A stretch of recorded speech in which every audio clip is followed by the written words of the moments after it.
Welcome to Spectator Sporting, sponsored by SpectatorSporting.com. I'm Zach Roach. I'm Adi Weller. This is episode number 24. We call it the King Griffey Jr. edition. If it wasn't for injuries, he'd probably be the best baseball player of all time.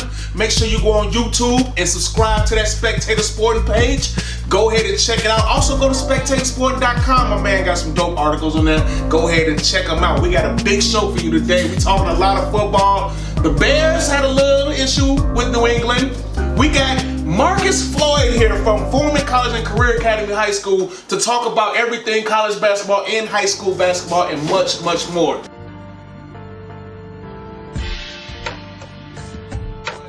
Where we always start? We're with the NFL Confidence Points. Go ahead and explain it to me. Yeah, every week we do our NFL Confidence Points pool. In the week 7 picks, this guy, he beat me again. He beat me, he had 93 points in my 90. I had him beat, I almost had him. I picked the Eagles. I had the Eagles, I gave him 8 confidence points. He gave the Carolina Panthers 4 confidence points. Yes, the Eagles was at home in Philadelphia. They was up 17-0 in the fourth quarter, but Cam Newton and the guys, they came back. They was only down 17-14 in the fourth quarter at their own 31-yard line with 2 minutes to go. 4th and 10. Somehow Cam Newton gets away from a sack, throws it to Torrey Smith. It's a 34-yard gain that led to a Greg Olsen touchdown. Now, the Eagles got the ball back with 1 minute and 20 seconds to go in the game. A nice pass interference on Alshon Jeffrey. That put the Eagles in the red zone. Carson Wentz almost threw an interception to Eric Reed. It was overturned. Then he threw the ball in double coverage to his favorite receiver, Alshon Jeffrey. Luckily, it wasn't picked. But on 4th and 2, he's sacked by the ageless one, Julius Peppers. How long have you been playing for? Man, since, I don't know, man. He's been around for a long time. He's like 15, 16 years, man. And he strip sacks my guy, Carson Wentz. Fumble, he loses the fumble. The Eagles blow a 17-point lead, and I'll lose to this guy Roach in the Week 7 NFL Confidence Points pool. Overall, I believe you beat me by 32 points. What's the score? 547 to 515. Wow. Long way to go. Long way to go. We, still a lot of games we play. Anything can happen, but Cam Newton is on one this year, and I'm telling you right now, watch out for Cam. But so it's still a long way to go, and there was a couple other victories I had that was kind of surprising to me as well. So, but we'll see. But let's get into this week. We got some monster matchups this week. I mean, we talk about 2 NFC games that we about to get into. The first one is a playoff rematch of that second round matchup, that divisional playoff game, what you call it? The Minneapolis Miracle. Oh my God, when Diggs caught the pass and they didn't make the tackle and they put the Saints out to go to the NFC Championship game. You got the New Orleans Saints going back to Minnesota. What's your thoughts on this game? Yeah, they're back at the scene of the crime. Okay, the Minnesota Vikings, since they only lost by a touchdown in LA to the Rams, the Vikings are on a 3-game winning streak, okay? Yep. Now, still wasn't feeling good about the Vikings defense. They did shut down back-to-back rookie quarterbacks. They shut down Sam Darnold and Josh Rosen. Now they get their guy back, Everson Griffin. That was huge. The doctors cleared him. They say he's all right. They say he's mentally stable to go ahead and practice with the team. We'll see if he's going to play in the game. He's cleared. He may play. Now, they're playing against the Saints, right? So now the Saints, they're coming in on a 5-game winning streak, okay? Riding pretty high. Yep. Now, the guy Sean Payton, he went for it a lot against the Baltimore Ravens. He went for it 5 times on 4th down against the Baltimore Ravens. That very aggressive behavior, I feel like that's going to backfire this time. It's not going to work in Minnesota. I picked the Minnesota Vikings. I gave them 3 confidence points. I got the final score as 31-24, Minnesota Vikings. I gave them 3 confidence points. I think this is going to be one of those games. It's going to be back and forth, back and forth. Both offenses are really clicking right now. Kirk Cousins is borderline an MVP candidate right now in Minnesota. Say what you want about Kirk Cousins. He has been balling since he got to Minnesota, and he's making that money that Minnesota spent on him look very well money spent. But I got to go with the Saints. I got to go with Drew Brees and company. I got to go with Alvin Kamara. They are on fire, and the defense has picked it up. They are playing much better right now. And then they got Ingram back. He's back from his suspension, and and Drew Brees is playing really good football right now. To be 39 years old and still playing at this level, I think it's going to be a great game. It's probably going to be more of a shootout game. I have the Saints. I gave them 4 points, and I got them winning 37-30. And don't forget, they just traded for the cornerback from the Giants, Eli Apple. Big pickup, no doubt. Absolutely. Another big-time NFC matchup. Well, it looked bigger at the beginning of the year. I don't know how big it is right now, but anytime Aaron Rodgers is playing, it's a big matchup. And he's going to LA to face Jared Goff, Todd Gurley, and those high-flying Rams. The Rams, the lad, still undefeated, right? They still undefeated. They haven't lost a game. They still undefeated. Yeah. And now this is one of their tougher matchups this year, and we're gonna see Aaron Rodgers is coming off another epic comeback on Monday Night Football. That's what he do. And that's what he do. And then he's like the greatest thing ever. But we know how that goes. What's your thoughts on the Packers at the Rams? Yeah. The Green Bay Packers, they have 3 wins this year. One of them was that miracle comeback against the Bears when they was down 20-0. Okay, they also beat the Buffalo Bills 19-0, and they beat the 49ers with that amazing comeback that he was talking about against the C.J. Beathard-led 49ers. All those games was at Lambeau Field. They have no wins on the road this year, okay? Now they're going to L.A. Los Angeles, that Rams offensive line, they don't get enough publicity, okay? Andrew Whitworth and John Sullivan, they lead the O-line. They creating gaping holes for Todd Gurley, okay? Get him some nice lanes. He's powerful. He has great vision. He's quick. He's fast. He's a total package, okay? Now, the Rams, they only scored less than 33 points once this entire season. That's when they scored 23 points at Mile High Stadium, and they won that game. Now, the Green Bay Packers' 5-game winning streak on the Rams will come to an end. I picked the Los Angeles Rams. I have them winning this game 35-27, and I gave the Rams a lot of confidence points. I gave them 11 confidence points. Wow. This is the game I think Aaron Rodgers is going to show himself. Big, because one thing, the Rams do have a high-powered offense. They probably got the best offense. You can argue them or the Chiefs. But their defense has not been as spectacular this year. And I feel like Green Bay can put up some points on them. I feel like Devontae Adams and Jimmy Graham are going to get off. And and just like I said about the Saints and Vikings, I think this is going to be a shootout as well. Yeah. And I think it's going to be back and forth. But I got to agree. I got to go with the Rams. I got to go with the Rams. It sounds like you're going to pick the Packers there. Yeah, I got to go with the Rams. Because of Todd Gurley. They're going to run the ball. And when it get crucial, the game get close, they got somebody they can get a ball to and put the game away. So I got to go with the Rams. But I think it's going to be high scoring. I think it's going to be some impressive quarterback numbers from Jared Goff and Aaron Rodgers. But I got the Rams winning 38-34. And I gave them 5 points. Okay. So I got the Rams. You've been watching Spectator Sporting on SpectatorSporting.com. When we come back, we're going to talk that Bears versus Patriots games. We'll be back.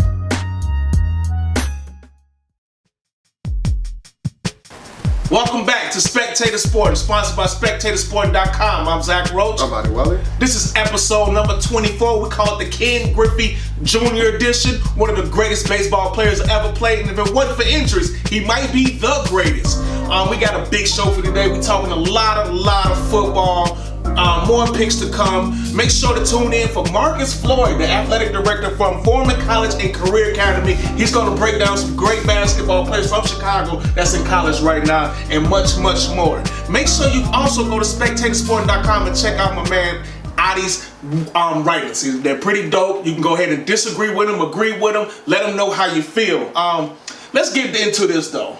The Bears coming off a loss to Miami, which was a crucial loss in the grand scheme of things. None of us expected the Bears to get to the playoffs. That's fair to say. But if they was going to make the playoffs, I thought that Miami game was a big game for them to win because we knew what was going to happen this week against Tom Brady and the Patriots. You playing against one of the best teams, best coaches. We knew what was going to happen. But with that being said, they fought hard. They almost pulled it out. They almost pulled the miracle out. But they wasn't able to get it done, and now the Bears are 3-3 at 500. What's your thoughts on this Bears game? Yeah, it was incredible. I thought Kevin White was going to get in there when he caught that ball in Hail Mary, dipped his shoulder, they stopped him. Amazing, incredible finish to their game. Now, despite the fact that we allowed Patterson to run for a kick return for a touchdown, and the fact that the third-string tight end, Ben Broniker, allowed Hightower to run him over and block the punt and return it for a touchdown. Despite all of that, with 13 minutes to go in the fourth quarter, The Bears was only down 7 points, okay? It was 1st and 10 in field goal range at the 34-yard line. Mitch Trubisky drops back to throw the ball, okay? The rookie wide receiver, Anthony Miller, did a nice post corner route on the guy, Jonathan Jones. He's open for a touchdown, but Mitch Trubisky underthrew the pass, intercepted. Great interception by Jonathan Jones, but it was underthrown. Interception by the Patriots, okay? Tom Brady gets the ball, drives down the field, and he throws the pass to Josh Gordon, and Prince Amukamara and also Eddie Jackson misses a tackle on the guy. He runs all the way down to the 2-yard line. There's a touchdown by James White to put the Patriots up 38-24. So rather than the Bears scoring a touchdown to Anthony Miller to tie the game at 31, the Patriots get the ball, we miss some tackles, and they score.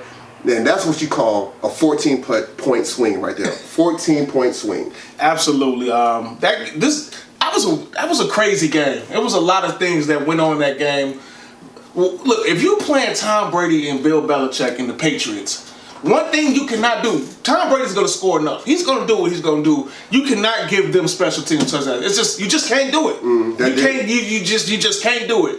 And if you force some turnovers on them, you got to take advantage. And you can't turn the ball over them because they always capitalize. When you make mistakes, the Patriots will capitalize. Now, I just want to give me. We could talk defense, offense, but give me your quick assessment of how Mitch played in this game. Well, Mitch Trubisky, Matt Nagy said that Mitch was not as bad as people think, and I think he was actually worse than what people think. Okay. Now, the thing is, Mitch Trubisky, he had 3 interceptions dropped against the Patriots. Also, there was 4 touchdown passes that he missed because due to his inaccuracy. In the first quarter, we was talking about this earlier about Josh Bellamy in the corner of the end zone. I think he overthrew the man, okay? I don't believe that on that one, but go ahead. You think he should have been on the... I think he wanted him to go dive to the corner because that's where he threw the ball at, but go ahead. Yeah, that's debatable. Now, the other one in the second quarter when he threw to Anthony Miller in the back of the end zone, I believe he missed him for... And we just talked about the interception he threw to Jonathan Jones. The interception, the one-hand interception, he underthrew Anthony Miller. If he threw it on target, it would have been a touchdown. Also, later on in the fourth quarter, it was a long play, a bomb pass to Anthony Miller. He had his man beat by 2.5 yards. He overthrew him. I'd say Mr. Trubisky was worse than people think. I give him a D for his performance. Well, he was inaccurate in the game. He missed some passes. There's no question about it. Well, listen, maybe I'm just being super optimistic right here, so you can go and say it, but he showed a lot of fight in that game. Like, look, the Patriots, this is what Bill Belichick do. Correct me if I'm wrong. Bill Belichick record against first or second year quarterbacks is like 27-0. It's very good. It's very good though. It's very, very good. Yeah. I mean, no one beats, young quarterbacks just do not beat the Patriots. And he had a shot at it. But as you can see, I think a lot of those inaccurate passes. Now you'll probably throw it back at me and say, "Well, he's been doing this all year." But I think a lot of those inaccurate passes came from him being confused and overthinking stuff. So, was he good in this game? No, but I'm also with Matt Nagy. I don't think he was that bad. I mean, he ran the ball really well in this game. He ran some highlight reel runs. Yeah, he ran the ball real well, and he fought. Look. We can say, I know they lost, and a loss is a loss, but he fought. Like, he did not quit. He battled. He kept battling. He kept battling. He kept throwing, and he kept throwing, and he kept throwing. We've seen quarterbacks here that we had previously, when stuff goes bad, they give in. They give in. We've seen it. And he showed a lot of heart in that game. Even though they lost, I thought he showed a lot of heart, and he almost pulled it off at the end with the Hail Mary. But yes, one thing that concerns me about Mitch is we talked about it. He's missing a lot of open throws. He's got to start hitting those throws. Now, I'm consistent with my point. I'm not going to judge him until the end of the season until I see a full season body of work. But if you're talking through 6 games, he's been good. He's throwing some throws. You be like, wow, okay, I see why he's number 2 pick. But he's also throwing some throws like, how did you miss that? So he just needs to be consistent. Hopefully, as the season goes on, he can get consistent. Yeah, I want him to get into a rhythm. Getting consistent because the plays are there. Matt Nagy is calling for good plays. Matt Nagy also is some questionable decisions himself. But so I think Mitch is good. If I give him a letter grade, I give him a C- for that game. Yeah. Matt Nagy's, he's calling some good plays. He's getting some receivers open for touchdowns. Mitch is just not hitting them. And against Tampa Bay, he had all the time in the world and things like that. He needs to just play consistent and start being on target with his passes. So the Bears are 3-3. They're 3-3. Right. I mean, they went from first to last. But everybody's pretty much got the same record in NFC North right now, so they're right there. Vikings in first place. Yeah, they got a chance. They still play the Vikings twice. You still got Green Bay. You still play Detroit twice. So they're right there in the thick of things. I know they're 3-3, and people might be down on the Bears right now, but they're 3-3. Now they're gonna play the Jets. The Jets are coming to Chicago. Yes. Sam Darnold, the rookie quarterback. Jets, they look good some games, and then some games it's been awful, as you expect from a rookie quarterback. What's your thoughts on that game? Well, the Jets started the season at 1-3, and since they started 1-3, they had back-to-back blowout victories at home. One against the mediocre Broncos, and another one against the bad Colts team. Now they just got brought back down to earth by getting blown out by the Minnesota Vikings. Okay, Sam Darnold, he had 4 turnovers in that game, 3 interceptions. 1 lost fumble, okay? For the season, he has 10 touchdown passes, but he has 10 interceptions. He's been sacked 16 times. Now, if you look back into the draft, before the Bears drafted Mitch Trubisky a couple of years ago, when the Bears had the number 3 pick, before they traded up and everything, a lot of mock drafts had the Bears taking the Jets safety Jamal Adams right now. They had him taking Jamal Adams. He's been pretty good with the Jets. He's, according to Pro Football Focus, he's ranked as an 11th best safety in the NFL, okay?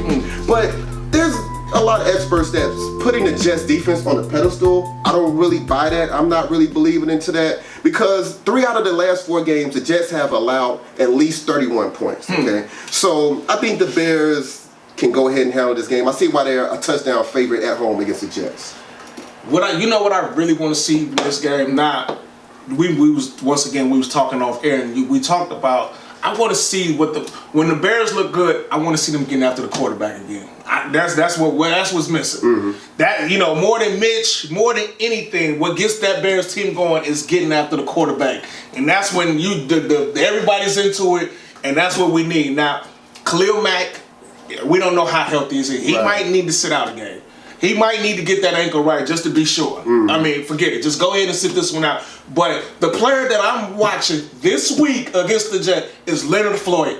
Where's Leonard Floyd? It is time. Yeah. It is time. You in this third year. You got the club, but the club is on. Yeah, this is your 3rd year. You got plenty of help on you. You're not the focus. You're getting one-on-one matchups all the time. It's time to start winning these matchups. You got Akeem Hicks. Mac is going through triple teams. Even with the bad ankle, he's triple team, double team. It is time to see Leonard Floyd. We gave him an excuse. He had the club. Maybe he wasn't healthy. It is time for Leonard Floyd to show up. It's just time. He's got to be done because we need him more than ever right now. But the defense, I want to see the defense dominate. That's what I want to see. I think Mitchell will be fine in this game. Like you said, I'm not a firm believer in the Jets defense like some other people might be. I think we can score points on them. Run the ball, we'll hit some more, some receivers they don't have outstanding corners. I feel like Allen Robinson and Taylor Gabriel can get open on them. Trey Burton, I feel like we can score on them. We can move the ball. We'll be just fine. But I want to see that deep. Sam Darnold, you say he threw 10 interceptions. He should have 12 at least after this game. Right. He should have 12 interceptions. I mean, at least 2. We need to pick him up twice, and we need to get to him and make him straight. Kyle Fuller has 3 interceptions in the last 2 games. So exactly. So I want to see that defense dominate. I'm ready to see that defense. That's what gets me going. Is the defense. Who you got winning this game? Well, you talked about Trey Burton.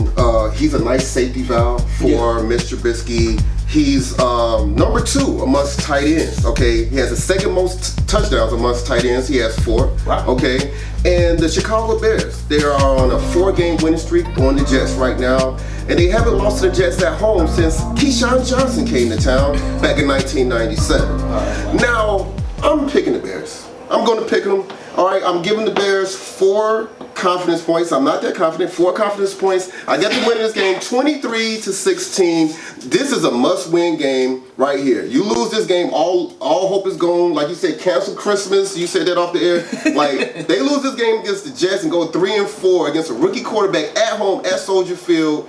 Man, it's going to be an uproar. This is a must-win game for the Chicago Bears. And like you said, the Packers are playing the Rams. Okay, the Vikings are playing the Saints. This is a chance for the Bears to regain that first place position in the NFC North. Absolutely. I think Matt Nagy is going to have them ready to go. They're going to beat the Jets. I'm going with it. I'm holding firm to them. I'm confident. I'm giving 8 points. I got them winning 27-14. They're going to win this game. They're going to play good against the Jets. They got to. They got to. Got to win this game. I think defense shows up this game. No question about it. You're watching Spectator Sporting on SpectatorSporting.com. When we come back, Marcus Floyd is here to talk college basketball players from Chicago and much more. We'll be back. Welcome back to Spectator Sporting, sponsored by SpectatorSporting.com. I'm Zach Roach. I'm Marty Waller. This is episode number 24. We call it the Ken Griffey Jr. edition, one of the greatest to ever play. We're having a lot of fun today, talking a lot of football. We're going to be talking some NBA very soon. Make sure you go on YouTube and subscribe to that Spectator Sporting page. We got previous shows, previous clips. This one will be up very soon. Go ahead and check us out. Also go to SpectatorSporting.com. Check out my man Adi. He wrote some dope articles on there. Go ahead and agree or disagree with him. We got a big time guest for you here today. He is the athletic director at Foreman College and Career Academy High School. None other than Marcus Floyd. How you doing, Marcus? How you guys doing? All right. Yeah, athletic director. I know it. That is a lot of work. But a lot of people, when they say athletic director, they don't really know what it is. Explain to what your position does and what his athletic director's responsibilities are. So at the high school level, especially in Chicago public schools, where it's athletics sometimes is not looked at as the major, and finances is not where they should be.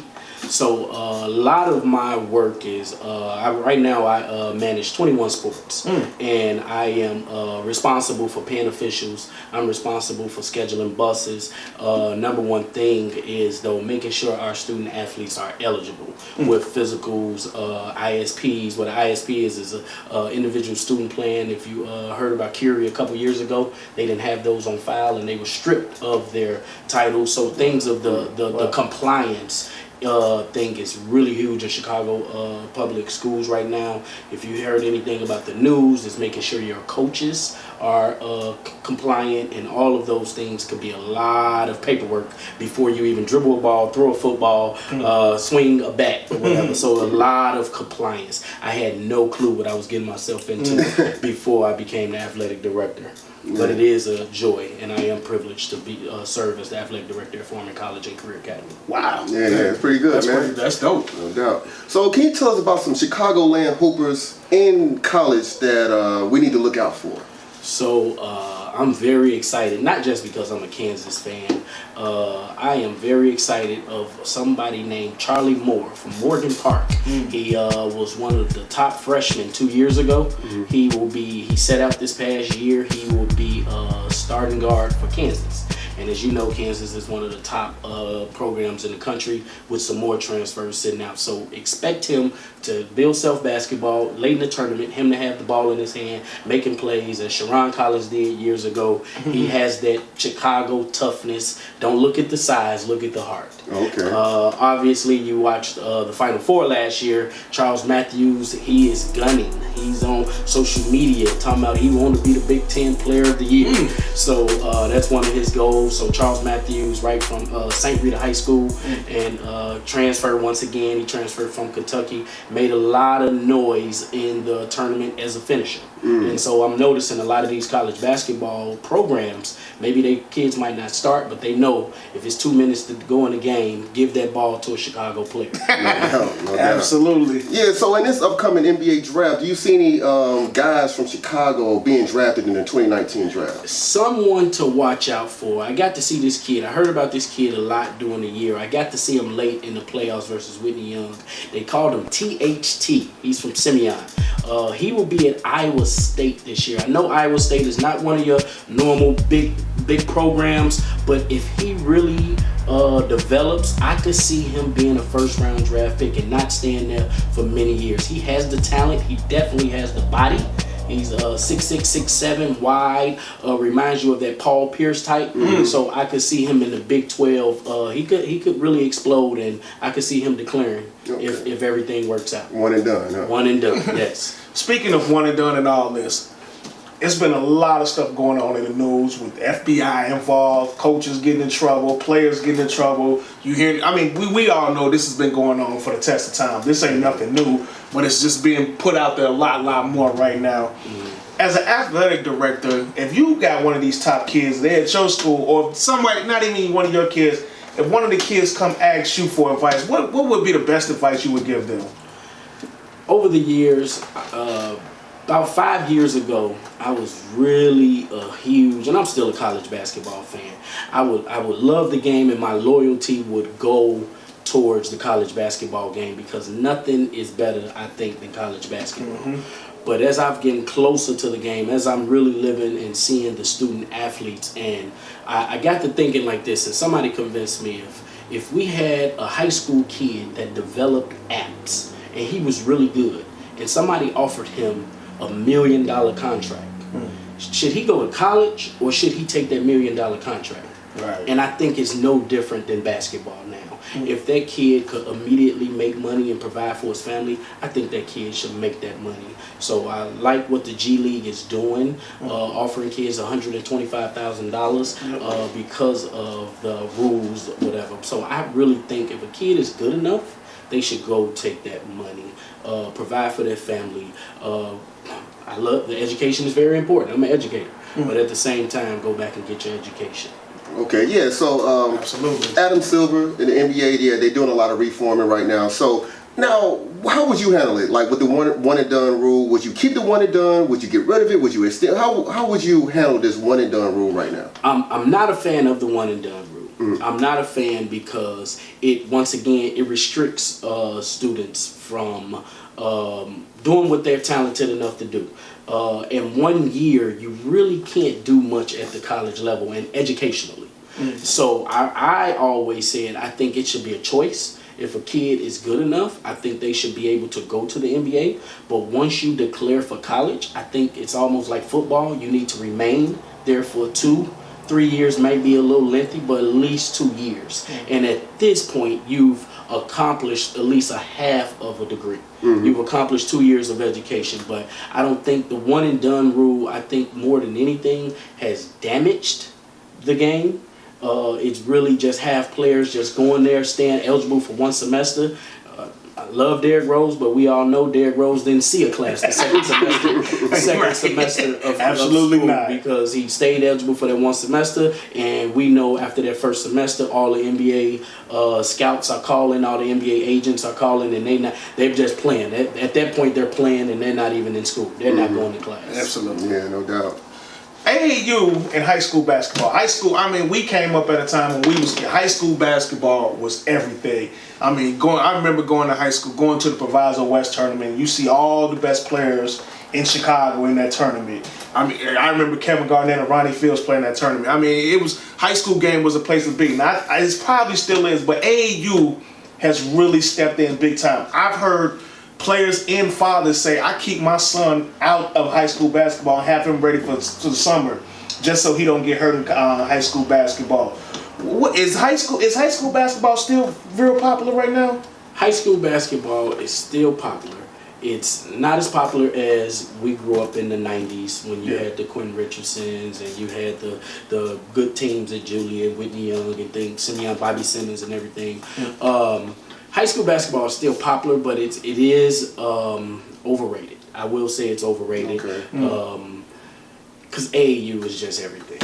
Yeah. AAU is everything. You would have as a former college basketball coach, I could go see 7 players at an AAU game as opposed to just going to see 1 player at a high school game. Okay. And so as colleges, they've made the rules to stretch in the early periods and the signing periods around the AAU schedule. So AAU is so important, but at the same time, I've always told coaches and everybody else, be careful if a kid doesn't play high school basketball because that team camaraderie you still need. You still need to be able to go to class. You still need to be able to show up to a practice. And I've heard some AAU programs don't practice. Wow. That's true. I've heard the same thing. So I still think high school basketball piece is important, because there's a lot of skills beyond the basketball court that you're going to need at the next level. They need to learn that structure. They need to learn that structure. They need to learn from a coach that's yelling. They need to learn from a bad player, a player that's not as skilled as them, that makes mistakes. Right. You got to be able to pat that kid on the back and not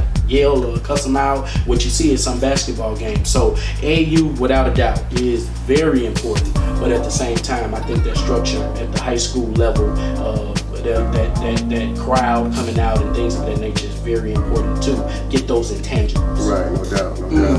Absolutely. Well, we want to thank you. We want to thank Marcus Floyd. That was a dope interview. You educated us a lot on a lot of things. We much appreciate it. You've been watching Spectator Sporting on SpectatorSporting.com. When we come back, a little NBA talk. We'll be back.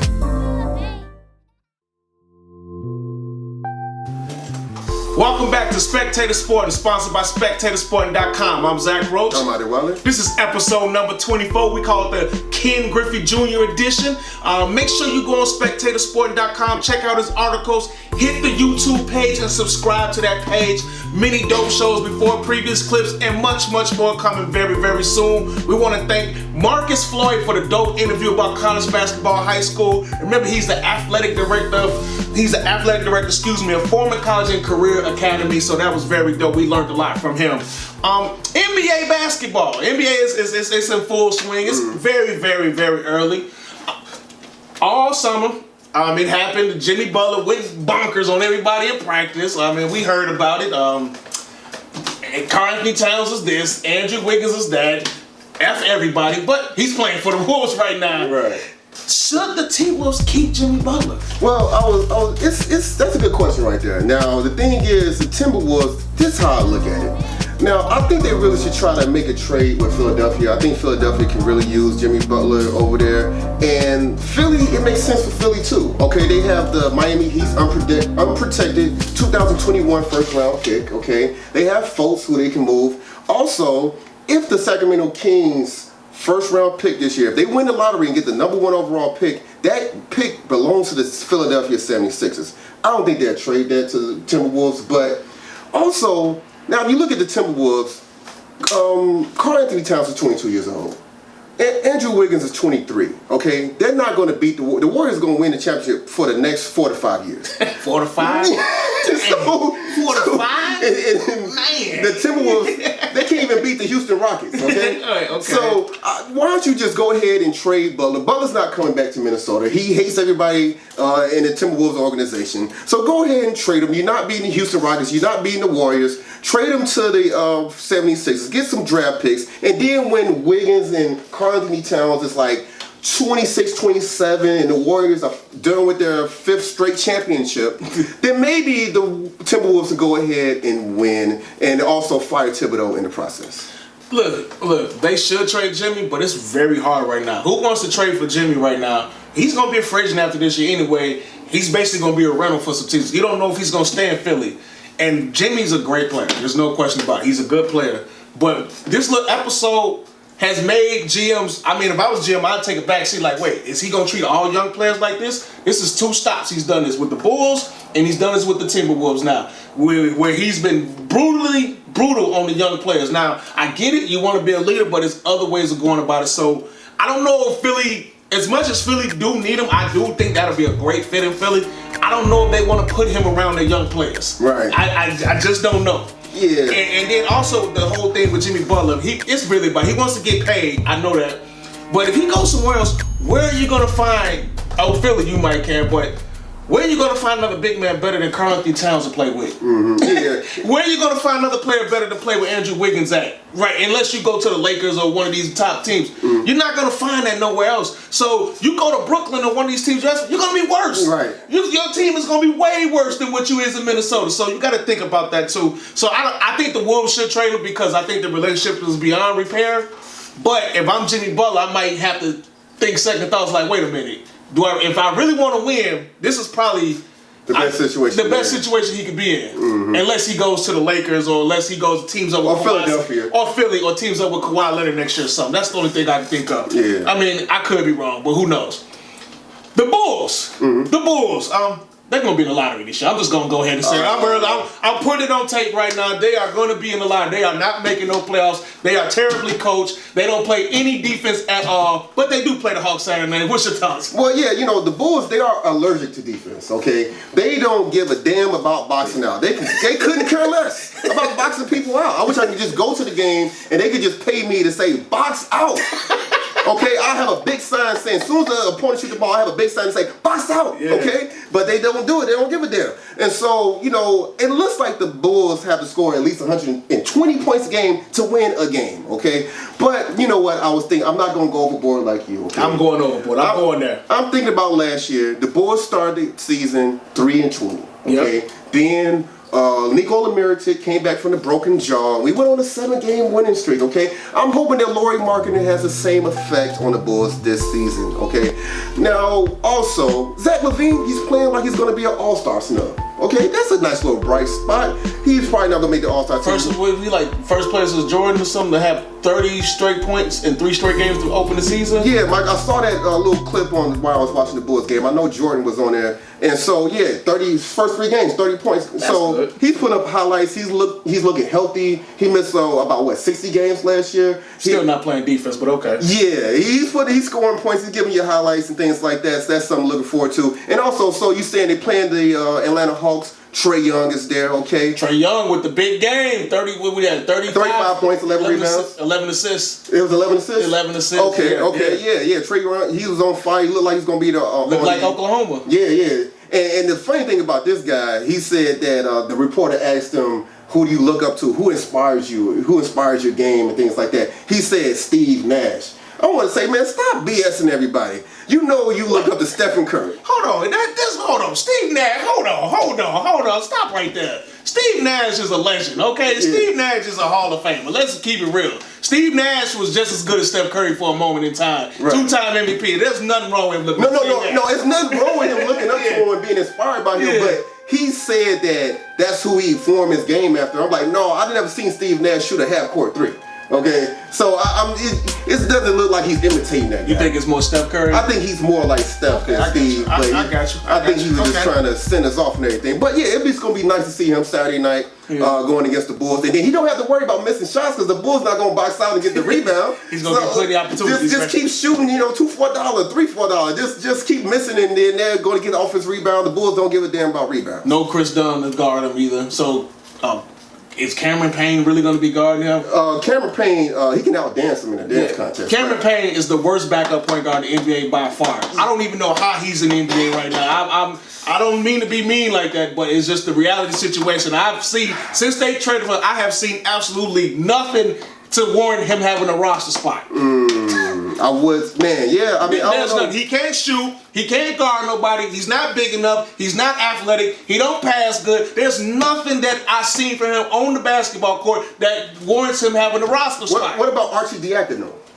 Listen, Did I say it right? I would take Archie over. I'd rather see him play. At least he can run the offense. He can get people in the right position. Mm-hmm. Cameron Payne can't do none of that. Yeah, they got nothing. Nothing. Yeah. Nothing. It's horrible. It's hard to see. It's hard to look at. Russell Westbrook is back. He's back. He's back. But the 0-3? The Thunder 0-3. Yeah, man. They're trying to get their first win. Well, you know what? I think they're going to get that win soon this week. They'll get it. He's trying to get back into form. Him and PG-13. I'm looking forward to the game Sunday night against the Phoenix Suns. Okay, I'm loving the guy DeAndre Ayton. Yep. They say he's the best big man rookie in the draft. You had Jaren Jackson Jr. better than him, better than Mo Bamba, Wendell Carter Jr., Marvin Bagley. Okay, but now he's got to go against Steven Adams. That's going to be a tough task for that guy. Looking for that Sunday night. That will be good. I want to see the collide.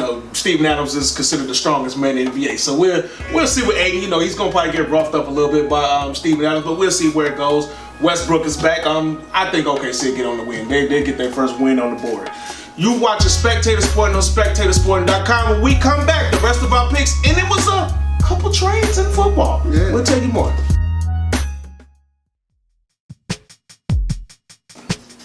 Welcome back to Spectator Sport, sponsored by SpectatorSport.com. I'm Zach Roach. I'm Ida Wally. Man, this is episode number 24. We call it the King Griffey Jr. edition. One of the greatest to ever play. Make sure you go on SpectatorSport.com. Subscribe to that YouTube page. This show will be up very soon. And plus, we got previous clips, previous interviews, a bunch of dope stuff that you can go ahead and check out. We've been talking a lot of football, NBA basketball. We want to give a shout out and thanks to Marcus Floyd, the athletic director, for schooling us on so much knowledge about college basketball and the profession of being an athletic director. But let's go to our other picks in football. A big game, the Panthers, as we talked about earlier, had a big time comeback against the Philadelphia Eagles and pulled off an escape against the Eagles. Now the Ravens are going to play Carolina. What's your thoughts on this game? Yeah. The Panthers are 4-2. They look like they're on a mission. They're winning they're very clutch. They're winning some very tight games this season. And Roach, you might as well go ahead and reveal to the audience what you said about the Panthers before the season. I said they're going to be in the Super Bowl. You didn't only say they was going to be in the Super Bowl. You said they was going to win the Super Bowl. I think, yeah. I'm sticking with it. I'm sticking with it. Hey, it's a good time to talk about that right now, man. I don't want to jinx myself. I'm talking about it for you. They looking good. They looking clutch. All right, the defense come through. Cam Newton looked like he's on a mission. Now, the Ravens, they came off one of the most unpredictable losses I ever seen in my life, okay? Justin Tucker, their kicker, okay? He missed an extra point. His first missed extra point in his life. It would have sent the game in overtime. They lost to the New Orleans Saints 24-23. The man was shocked. He was disturbed. He didn't know what was going on. So the Ravens had a devastating loss at home.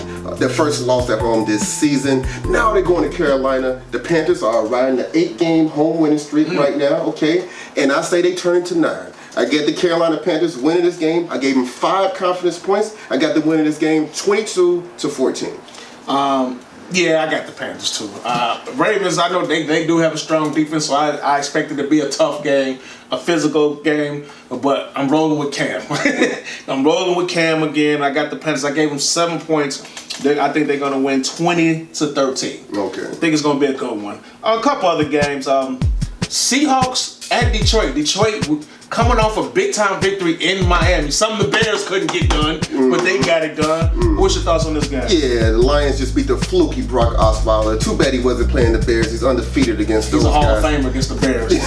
So, the Lions, after an 0-2 start, Detroit has won 3 out of their last 4 games, okay? With wins over New England, Green Bay, and they just won at Miami. But also, Seattle has won 3 out of their last 4 games, but they beat the Dallas Cowboys at home. The Cowboys haven't won a game on the road. They beat the weak Arizona Cardinals and the even weaker Oakland Raiders. I don't know who's weaker, the Cardinals or the Raiders, okay? John Gruden. No. So I'm going to go ahead. I'm sorry. Yeah, John Gruden, he's messing up, trading everybody. But now I'm going to pick the Lions, okay? Because the Hawks are not a good road team. So I gave the Lions, but only gave them 2 confidence points. This is going to be a high-scoring game. I can see Matthew Stafford going crazy. I can see Russell Wilson going nuts, scrambling around, throwing touchdowns. You see what the score is here. Yeah, I gave the Lions 2 confidence points, and I got the score 38-35. Lions in a very high-scoring game. I picked the Seahawks. I picked the Seahawks. This is what the Lions do. They got similarities to the Bears. They do something really good, and then next minute they throw you for a loop. Turn right back into the Lions. They turn back into the Lions. I got the Seahawks. I don't have it as high scoring. I think Wilson is going to do his thing, but I think it's 20-16. 2016, and I gave him probably too many points. I don't know. I gave him 9 points. Yeah, they're in Detroit. Yeah, and Matthew Stafford can go crazy. I can see Seattle winning, but I wouldn't put that many confidence points. I gave him 9 points. Any other game you want to talk about? Yeah, the other game, the Redskins are going to the New York Giants. New York Giants I just can't believe how bad they are. They're looking like the most disappointing team in the NFL. Okay, they trading everybody, Eli Apple, Snacks Harrison. We're going to talk about that. They're rebuilding. The rebuild is officially on in New York. Yeah, Pat Shurmur, they got him from they hired him from the Vikings offensive coordinator. He's having a bad year over there with Eli Manning. They can't block anybody. Redskins are very surprising. They're 4-2. Okay, so I picked the Redskins and I gave them 7 confidence points. I got them winning 20-16. I picked the Redskins too. I gave them 6 points. I got to win the 17-14. I got to feel it's always NFC game. They always gonna be close. It's gonna be competitive. NFC East, yeah. Yeah, but I got the Redskins winning. You can take a look at the rest of our picks right up there. We'll check it out. Now, before we get out of here, we gotta talk. Some things happen. Dallas Cowboys. I mean, they played the Redskins, and I don't think a receiver could not get open. And immediately after that game, they traded and they gave up a first rounder for Amari Cooper. What's your thoughts on that trade? Yeah, you know what, John Gruden, they're just rebuilding. They're just throwing. They're tanking. Okay. Now the Cowboys, they screwed up by not drafting Calvin Ridley in the first round. That guy from Alabama, that boy, they should have took him. I really thought they was going to take him when he fell to him in the draft. They passed on him. They ended up with Michael Gallup from, I believe he went to Colorado State. He's not as good as Calvin Ridley. That guy's a great route runner. He's in Atlanta. They screwed up, so now they got to trade a first round pick to get Amari Cooper. Very good addition. Hopefully that can do some play action and hit him deep. Yeah, you know what? We've been clowning John Gruden a lot, but I got to give him credit on this trade. That was a good trade. You got a first rounder for Amari Cooper. Amari Cooper, if you look at the last couple years, he's not been that good. He's not. He's led the league in drops. Wow. He's led the league in drops. So for him getting the first rounder, so now for the next 2 years, they have five first round picks. They have 5 first round picks. So if you're gonna rebuild, that's how you rebuild. So I can't get mad at him for that. No, now Khalil Mack, I wouldn't trade because you don't give up a generational primetime Hall of Fame caliber player. But I understand. But getting the first round, I wouldn't have gave up a third round. I barely would have gave up a third rounder for Amari Cooper. For them to get a first rounder, that was a good trade. And we just talked about the Giants rebuilding. Eli Apple going to the Saints, right? Yeah, for a 4th round pick in 2019 and then a 7th round pick in the next draft 2020. So yeah, they gave up on Eli Apple. I believe Collins called him a cancer last year. Yeah. There was like a lot of things going on in the locker room. They was going at it, but then Collins this year is saying that everything is okay. Apparently not. They just traded the guy. So New Orleans Saints get an additional cornerback in their secondary. Absolutely. You expect to see a lot more trades because I think the trade deadline is coming up, right? Yeah, it's coming up on the I believe October 30th. Yes, and then the Giants also traded Snacks Harrison to the Detroit Lions. Yep. They definitely need some defense. That's the problem. That's the weakness on the Detroit team. Their defense is too mediocre. They got to stop some people. Hopefully Snacks Harrison does the job. They gave away a 5th round pick to the Giants. Absolutely. Okay, well I expect to see more trades because, you know, this is the time of the year where you say, okay, we're not doing anything this year. This is not going to work this year. So we're going to see. I want to talk about one more thing. Does Blake Bortles make the whole game this week? Against they play the Philly. I say no. He's going to get benched? Yeah, I think Philly's going to blow them out. And they play in England somewhere in London. He's going to get benched. He's going to get benched. All right. Well, you've been watching Spectator Sport on SpectatorSport.com. We want to thank Marcus Floyd, the athletic director at Foreman High School. He gave us some dope knowledge. We talked a lot of basketball, football, and in the meantime, in between time, until next time, we out.